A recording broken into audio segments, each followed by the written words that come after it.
So what we're going to do, since you guys were so cool, we're going to kind of turn this into a drinking game. So Digi has brought some booze with him.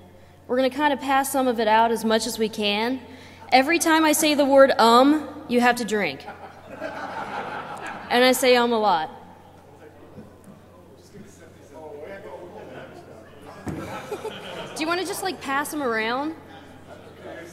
But you can just, alcohol kills all the germs, so whoever has it, you just keep passing whoever has it. When I say you have to drink.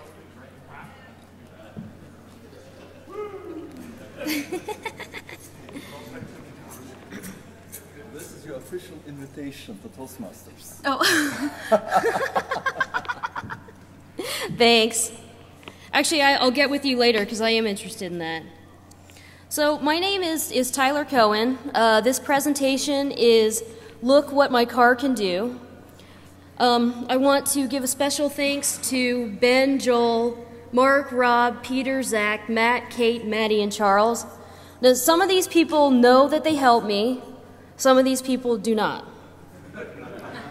So you'd be kind of surprised at how many people I asked if I could rip apart their cars, and they said no. Like, it's for science, come on. So we had to come up with creative ways to get access to these cars. This car that I'm standing in front of is a Ford Fusion 2011, and in one of the photographs, there's a little hint from where that car came from. If any of you guys can see the hint, pick up on it and say where that car came from, Zach over here will buy you a beer. So just call it out when you see it, but it's in one of the photos. All right, so this is a disclaimer. Yes, I work for the Department of Defense. This presentation reflects my own views and not any of those of my employer. Anything that I show in here or talk about potential things that you can do, I take no responsibility if you happen to void your warranties. I also unfortunately had to tailor my presentation at the last minute. I didn't want to get fired or sued by Ford. So there are things that I'm not going to be able to say, but I can hint to them. So I'm going to give you an overview, just a quick introduction. We're going to talk about the technology, avenues of exploitation, resources, and then the future. So also, I am I've had about 10 years of experience doing digital forensics. I've worked for the Department of Defense Cybercrime Center, IBM, NASA. Everyone's like, what, you did forensics for NASA? What, were you like going after people from Uranus or something? Sorry, I think that one's funny. It never gets old either. But so that's what this presentation is going to be geared toward. It's going to be geared toward a forensic analyst and what they can get from these cars, but also as a user, you have to understand that there's information that you're putting out there on these cars that is giving away stuff about you. So cars are not just for transportation anymore. They are now becoming entertainment centers, communication hubs. These vehicle systems now store and stream digital content, and they're used as communication mediums. So it's not like the old days where your car was just your car. This is now, you know, in today's world, people want to be connected to their social networks. They want to be able to find everything. They want access at their fingertips, and they should. I do too. So manufacturers are coming up with really innovative ways to market and sell vehicles. Emphasis has been on technology, integration, and safety. And Ford has been leading the way since 2007 with the inclusion of the Microsoft Sync system in its vehicles.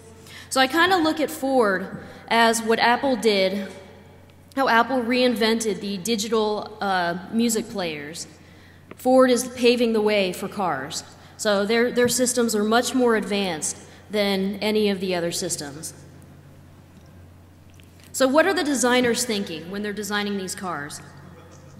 Obviously, they're concerned about safety, but aside from safety, Ford is really concerned with digital rights management. Now, since they're using the Microsoft OS, we know that it's Microsoft DRM technology. Now, I bet you there's some of you in the audience who are experts at DRM vulnerabilities and cracking and know a bunch of research that applies to that. But basically what I'm saying is that the Microsoft DRM is vulnerable in ways, in any way that Microsoft DRM would be vulnerable, it's vulnerable in this capacity too, because it's using the same technology. Designers are also thinking about connectivity, user to user, and car to car, ease of use, you just want your stuff to work, and reliability. So what do I mean by connectivity? Cars are really concerned with users connecting to their user stuff. Your gadgets and their functions are being integrated into your driving experience. So I want my content and I want it now. I want all my music that's stored in the cloud and I want to be able to access it wherever I am. I want to be able to connect my phone and have it stream all of my information. I want to be able to use voice dialing. I want it all just there. I want it to be easy. And then you also want to have be connected to your user environment. You want to have your social applications available to you, and you want your car to do it. My car, why shouldn't it give me the cheapest price of gas? Why shouldn't it tell me happy hour specials?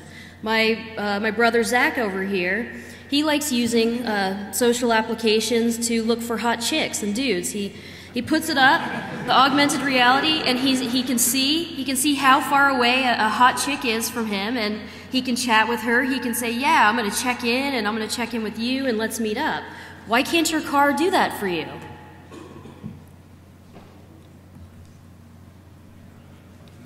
Ease of use, your stuff should just work. I mean, most of us are pretty lazy. We just want our stuff to work. We buy it, we spend a lot of money.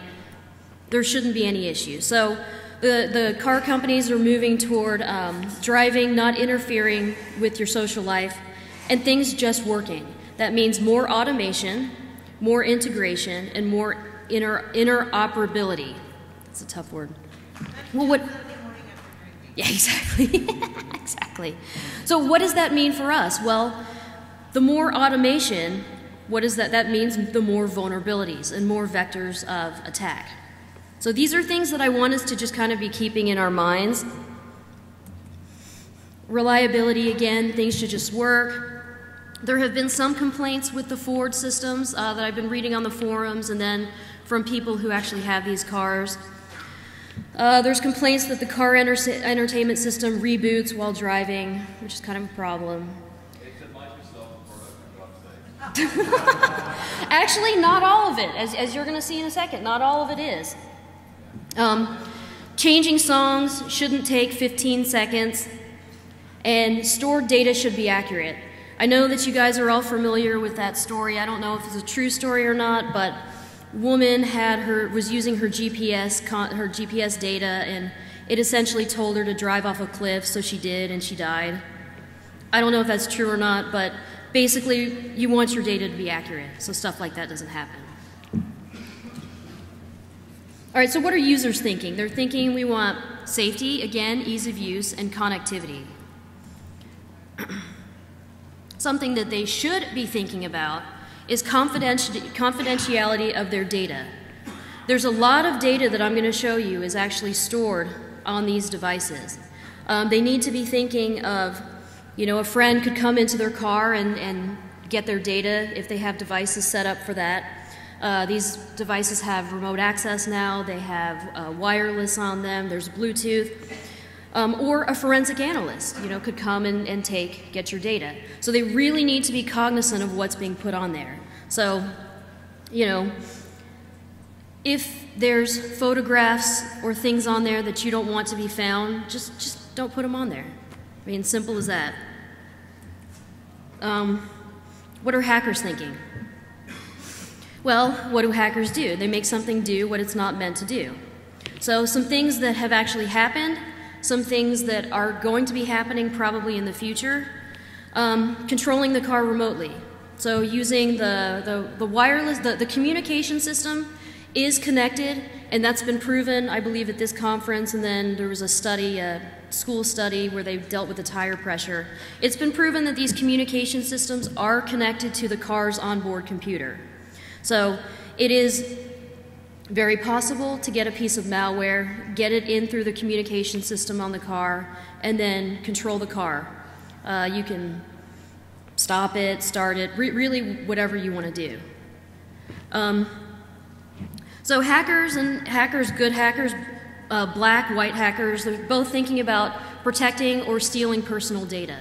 So again, there's a lot of data that you have on this device. You really have to think of these devices like a computer. Anything you wouldn't want to put on your computer, you don't want to put on your car. Side channel comms. These cars can be used as communication devices when speaking to other cars. And I'm going to show you at the end of this presentation the IntelliDrive, which is coming out in about 5 years. And cars are broadcasting Wi-Fi coordinates, and essentially you can use this for communication. You can use the Bluetooth for communication, you can use the wireless for communication, and you can do these in such a way that your traffic is not necessarily going to be intercepted. And I'll let you guys kind of ponder that one. Use these cars as peer-to-peer devices. Share your music, share your content. Surveillance. I can get something in the car so that I can monitor the car. I can see where it's been.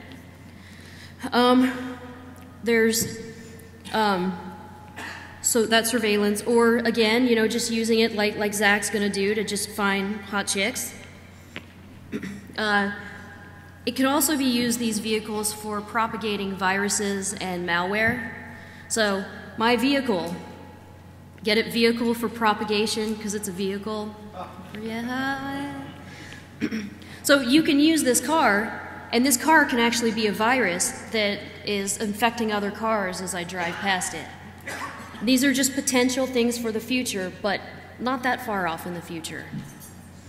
And then forensics, which is where I kind of come into this, and that's where the rest of this presentation is going to kind of go. Oh, and if anyone has any questions, please just jump in.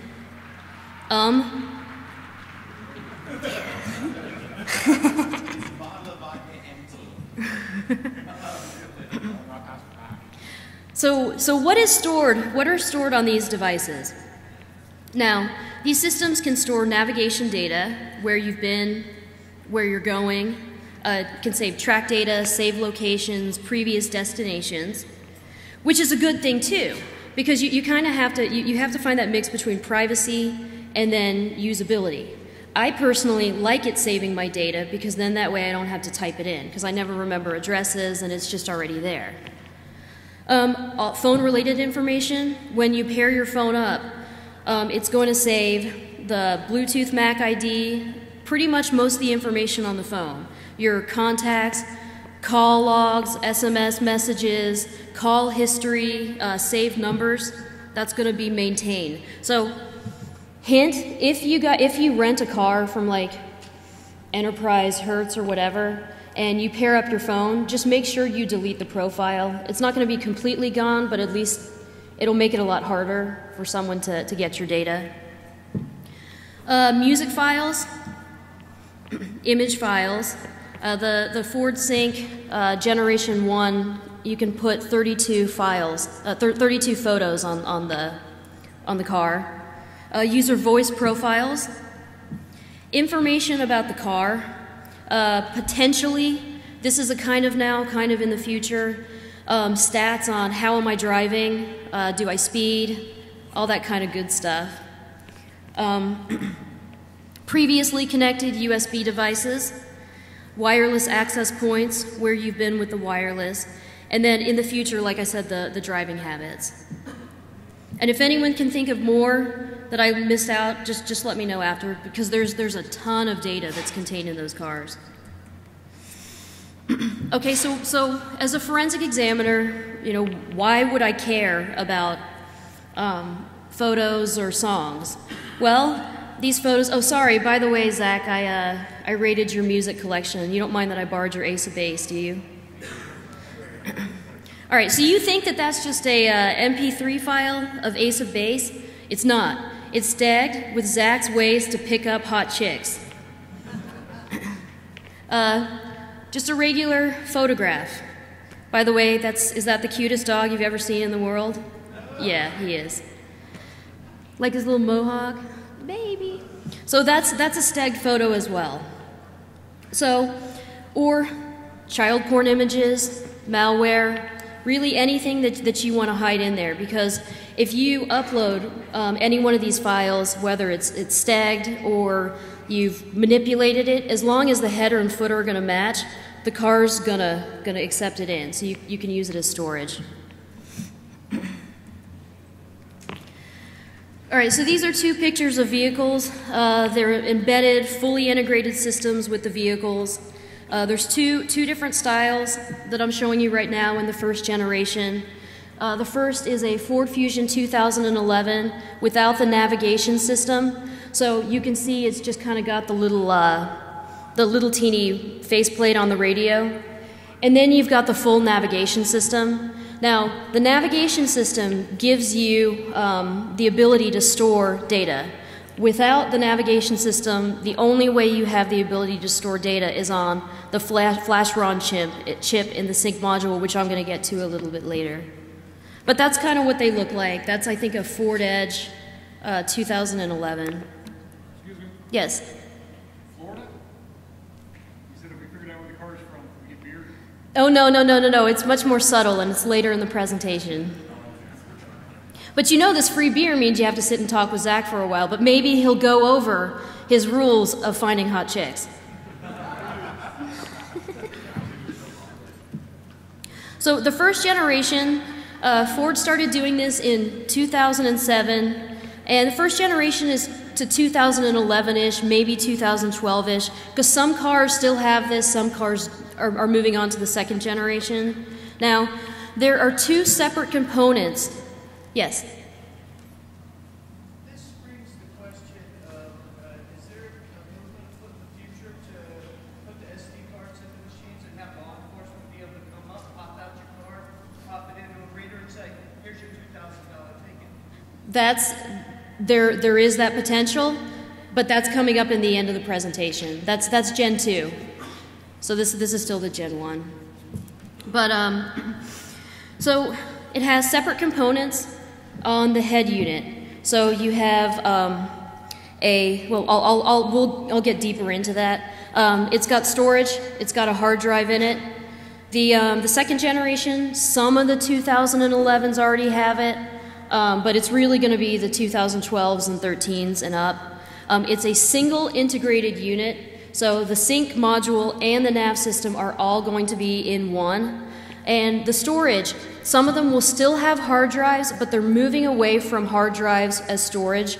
They're going to have a SD card that has a software lock on it, and external USB storage and streaming for your data. So they're moving away from them having the integrated mass storage. Both of these generations are updatable through USB, which is going to be important later. All right, so the first generation, which is what you probably see on the road right now, the sync module, the operating system is Microsoft Automotive, and it's a Windows CE-based operating system. Data is stored in this module, this chip, which I'm going to show you a picture of later. You can get all the phone-related information, music indexes, user voice profiles, and then there's a couple of other little stuff that's going to be in there too that could be relevant or might not be relevant too, but it's stored in this NAND flash chip. The head unit, which is the nav system, it's got the operating system, it's Clarion VxWorks, and the way that we first found out that there were two different operating systems on the nav and on the sync module, we took the sync module out of the car and the navigation system still worked. And we're like, huh. So that's kind of, that was a hint for us that there were two different operating systems. It's got a 40 gigabyte PATA hard drive with a TPM style protection on it. Data stored, you can get music files, photos, navigation data. So this is the inside of the sync module. You can see where the little arrow's pointing. That's the Samsung NAND flash. Now, when you open these up, it doesn't mean that in every car you're going to have a Samsung NAND flash. It could be a different manufacturer. It just kind of depends on where that car was built. But it's going to be in roughly the same place, and it's going to work the same way. So, again, this is going to contain the Microsoft operating system, previously paired Bluetooth information, contacts, call logs, SMS messages, phone history, saved numbers. So it is of relevance if you're a forensic examiner. If you're trying to hide the data, it's also of relevance because you don't want it to be accessed. So you want to, again, delete the profile or wipe it or whatever. Now, I don't know how many of you guys have done a lot of work with doing forensics on NAND flash, but it's not fun. So what you have to do is, there's a few ways you can do it. As you saw, there's a spare USB port on this device that you could try to acquire the NAND flash from. We actually didn't do that, so I don't know. There's also the JTAG ports right over here, kind of at the bottom. You can see them. We also didn't do that. What we did was not what we did, because we didn't do anything necessarily, remember, hint, hint. But what could be done is you could take the chip, you could remove it, put it in this flash pack device, stick it in one of the sockets that it fits, and what's going to happen is it's going to spit out a binary file. And for those of you who have done any forensics on the NAND flash, it's kind of a pain, because the way that it works is you have the wear leveling, which is going to be different for each chip manufacturer, but you can still figure it out. So for this one, you have every sector on the flash can be written over only 10,000 times. So what's going to happen is you're not going to have consecutive sectors.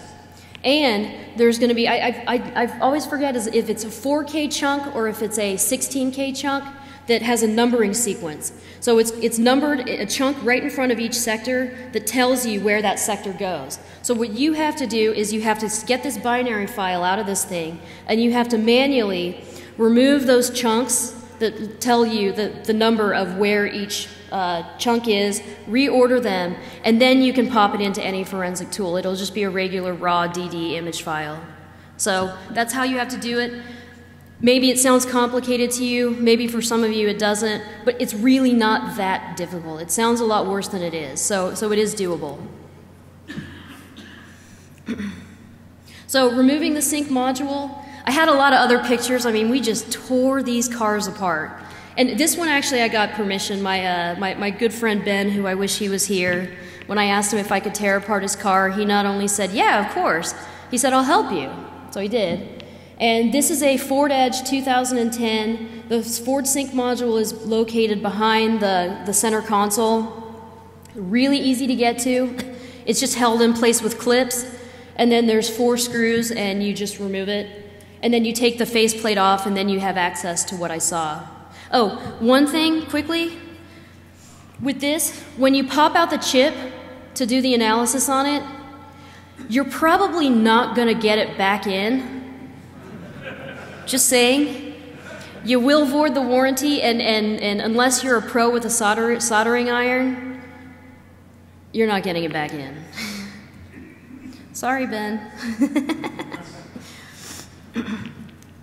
So this is the head unit. This is the front of it. It's got, again, the 40 gig PATA hard drive.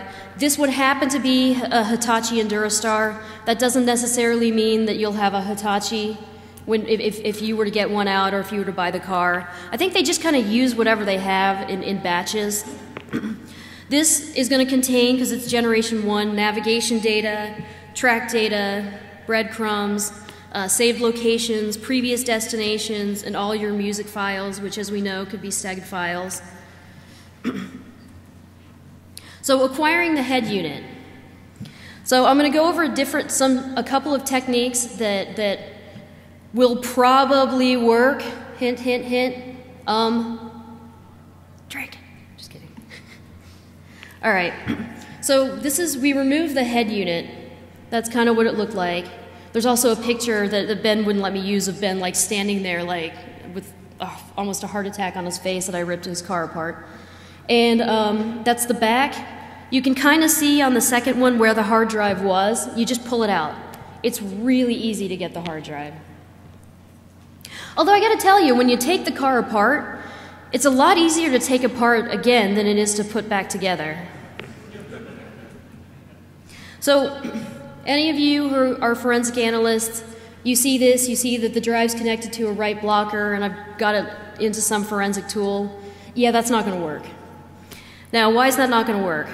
Because Ford is really concerned with digital rights management and protecting music being imported to the hard drive.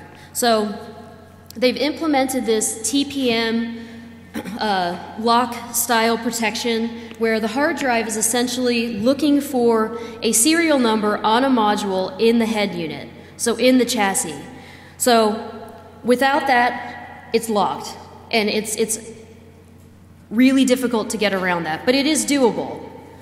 So, for example, if the hard drive gets corrupt or breaks, Ford's just going to replace the entire chassis. They're not going to get stuff off your hard drive. They're not going to fix it for you. They're just going to give you a whole new head unit with a new drive. So you can't take this hard drive and put it in another unit and have it work. It just won't. Well, without some manipulation. So ways to get around this. Clarion maintains a master password that will help you unlock this device. If you can get to Clarion and you're nice to them and not necessarily lie, but tell them what you're interested in doing, they might give you that master password. Just saying. But if you're not nice, what you've got to do is you've got to find a way to get around the TPM style lock. And how do you do that the easiest way? You just keep the car running. You keep power to the vehicle and then it's not going to be an issue. So there's a hardware component that is in creation that what it does is it connects the head unit, the hard drive, and the laptop. So you can actually image this device. So you can see in that map, it's a middleware component that keeps power to the car, so the car's still going, so you can just image it like you would normally image a drive. And that's probably the easiest way to do it. Now, my favorite way to do this, and you might want to look at these pictures because they're interesting. Hint, hint.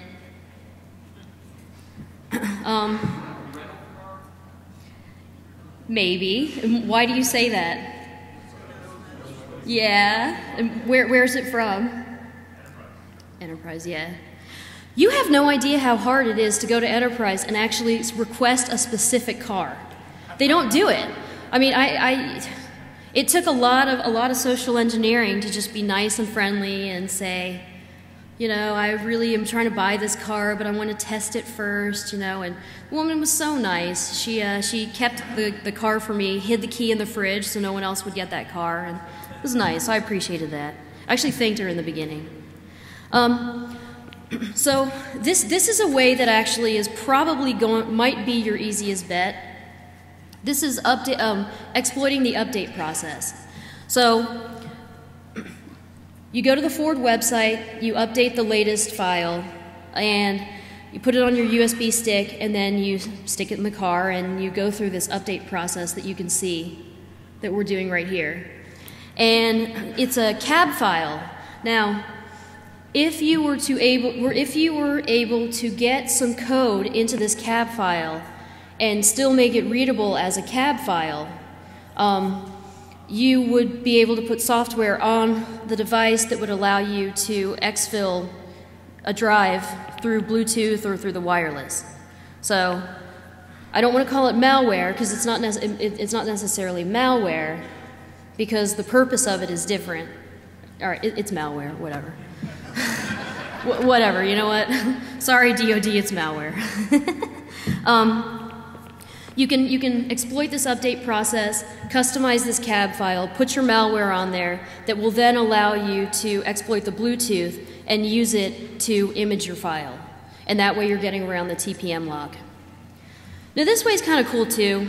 There's a guy in Florida, kind of a bit of a hermit, ecoastal.com, and what he's done is he's created some hardware that you put on the back. It puts the system into a CAN diagnostic mode, and what he does is he flashes the radio with predefined options.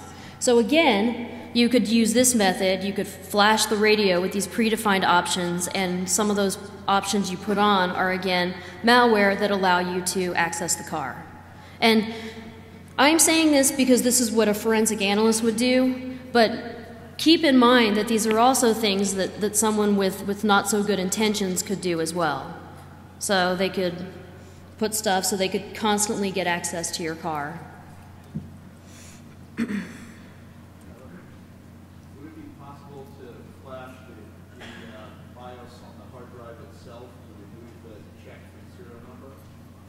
I don't know. We haven't tried that. It could be something worth trying. So the second generation. So the second generation is going to be a little bit different. It's going to be a single integrated component. So the Microsoft Sync chip is going to be in the head unit. And they're getting away from the Clarion VxWorks. And the operating system for the nav unit and for the chip is going to be Microsoft Office, and again, Windows CE based. So again, exploits that were going to work against Windows CE might work against this as well. They're moving away from having a hard drive. They're moving toward having all of their storage be an external USB drive or an SD card. And the SD card has a software lock protection on it. I haven't been able to get one yet, but I'm going to get one and play around with that. How come no one's drinking? I just said, come on. Damn it.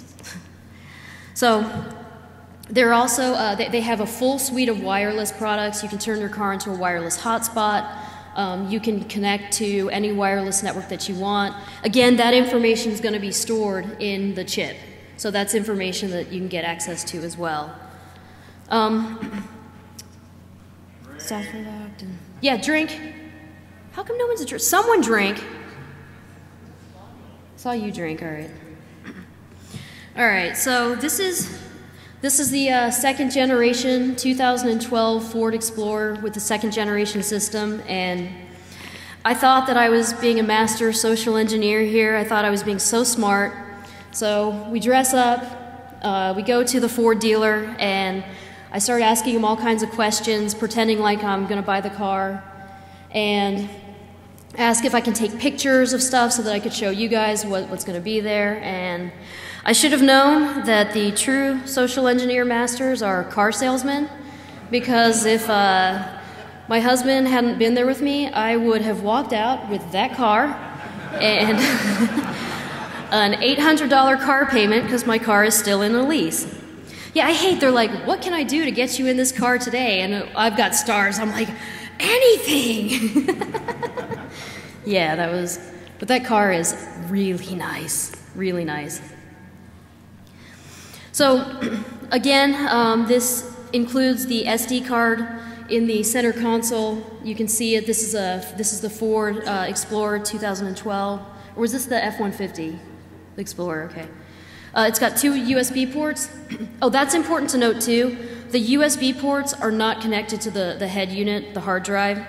So you can stream stuff from it, but you can't use them as points of doing a forensic acquisition. And this is important to note too. The only way that you can get information onto the hard drive, the photos, currently is through the CD. But then again, using some of these methods that I spoke about are ways of cracking that so that you can get your music on there through Bluetooth, through wireless, if you put that piece of malware on there using those other methods. Logic would assume is this all still hooked into a CAN bus network? It is. Yeah, that's a shame. Yeah, it is. What was the question? Can you say that loud? Is it hooked into the core CAN bus network? It is. Ford has attempted to firewall it off, but and I'm saying Ford is really leading this. They've really thought of a lot of things, but GM hasn't, Dodge hasn't, and as pretty much everyone in this audience knows, you can find ways to get around a firewall, but at least they're making an effort. So you can see on this SD card case, this contains the maps. It says on there, this card is write protected. It can't be used in any other system. So that just kind of shows you also it's software protected. But then I had my boy, like, there is no information about this stuff on the internet. There just really isn't. So we had to do a lot of work. And Ford dealers know nothing about this because they ship out the systems to Clarion or to some other radio manufacturer, and they just bring them back. Like, no one fixes them. So I had to work my way through Ford dealer to a radio manufacturer to Clarion and to Ford finally, and the Ford engineer. So there wasn't a lot of information out there. So anyway, so this is the plastic case that comes with it. It's your maps. I think you can see that when the card is not in, the navigation system will just not work. So you have no access to your nav data. And since this is an all-in-one component, you need that SD card in there. So I think one of these is a SD card fault. You need to insert it, and then the other one says it's now enabled so it can work. This is kind of an okay picture. I mean, the guy was like standing over me, like telling me all the options on the car. So I'm like sitting here drooling while Matt's like trying to lean over me to like take photos. So this is just showing you what it looks like, the second generation. The wireless and internet is what I was most interested in. So you see, you've got your Wi-Fi settings, USB mobile broadband, Bluetooth, and then the prioritize connection methods. So you have a lot of options here. Oh, it even has a nice little map that kind of shows you what you can do too. And then here, this is just to show you the wireless options. You can go to Starbucks and get on their network, and I don't know, I mean, I guess this really means you could really do war driving because you're in your car and you're driving. Hey, I think I'm funny, you know. So, again, I haven't done a ton with the wireless, but I will tell you that most of the wireless hacks that you've seen at this conference, that you know about, that you've researched about, they're going to work here. So, again, what my concern is I saw this CSI episode, which is the way they did it wasn't accurate, but what they said kind of was, that they had a hacker who wirelessly got into a car, and he was able to make the car drive to some location that a guy ended up getting murdered at, or something crazy like that. But there are ways to get in wirelessly to the car and eventually control the car, as these young gentlemen will probably be talking about later today at 3. So just kind of be thinking about that. So what's the future? So future integration. One thing that I'm kind of interested in, and I'm sure is going to happen, is what I had told you, what I had mentioned before, using your car itself as a virus. Whether you send the virus out over wireless, Bluetooth, or this new IntelliDrive that I'm going to show you, or various other methods. I mean, it's kind of cool, but it's kind of scary too. I mean, you could set up some kind of hotspot and have someone drive by and their car just shuts down. And using the car as a communication channel. Say 10 minutes? Wow, all right. Say I had something that I had to talk to Matt about, and I didn't want for Zane to be able to read it. So I use my car and his car, and we communicate on a protocol that Zane might not be looking for. And obviously that's not something you'd really use it for. You broaden your mind, like think about it in you know, covert channels, ways that you need to hide your data. So I'm going to show you this video because it's damn cool. And this is showing you the future of this IntelliDrive. And while you're watching it, think about the possibilities and the potentials for this technology, using it as a communication device, surveillance, sending out viruses, or just saving lives, which is what it was meant to do. Back now at 7:45 with remarkable new technology designed to keep you safer behind the wheel. CNBC's Phil LeBeau is at RFK Stadium in Washington, D.C. with an exclusive first look at something that could prevent thousands of potentially deadly collisions. Good morning to you, Phil. Good morning, Meredith. Imagine your car could talk to any other car or truck on the road and warn you if you were about to crash into each other. It's called IntelliDrive, and it may sound like something out of the Jetsons, but it's closer than you think to becoming reality. It happens every 6 seconds in the U.S. Car crashes, head-on, side impact, or rear-end collisions. More than 5 million in 2009, killing almost 34,000 and injuring 2 million more.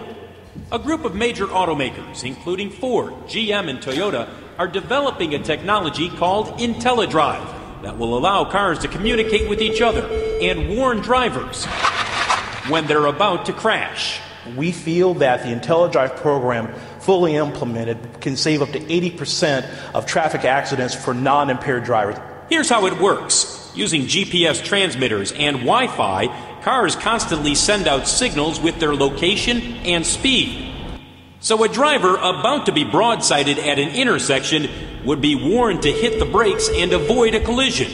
We want it to be like a vigilant co-pilot that they have with them all the time. We tested the technology with engineers from Ford, first at a blind intersection. Looks like it's safe for me to go, so at this point I'm going to accelerate. Whoa! Not a good idea. And attempting to change lanes. With this system, it warns you if you're going to lane change into another car. So here's an example. And right there, the system warns me that in the lane right next to me, there was a car that I would have hit. With technology that helps prevent rollovers and drifting across lanes, cars are already doing some of the thinking for you.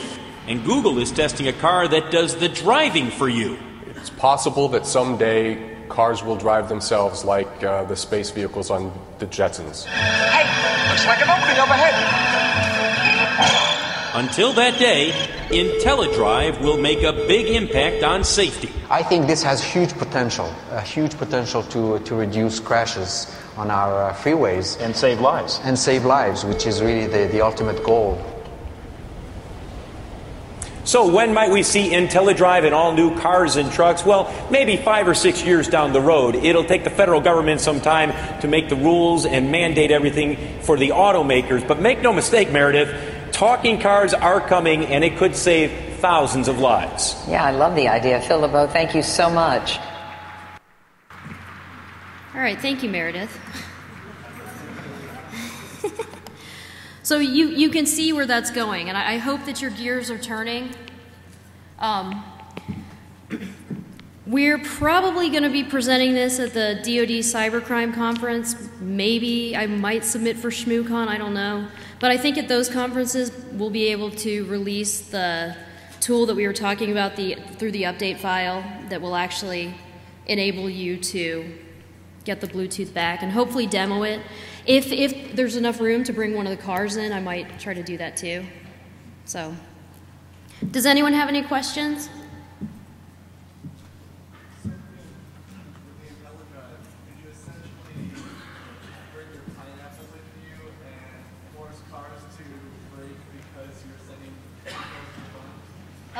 Yeah.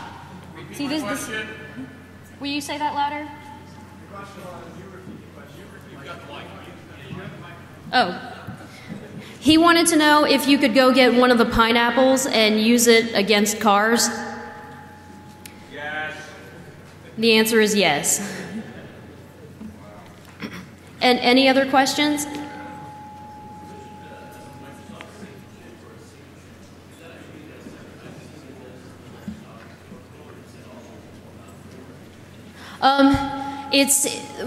The operating system is on top of the chip. So there's firmware that's the chip manufacturer that's going to be in there, but then there's also the Microsoft that does have the firmware on there. Yes.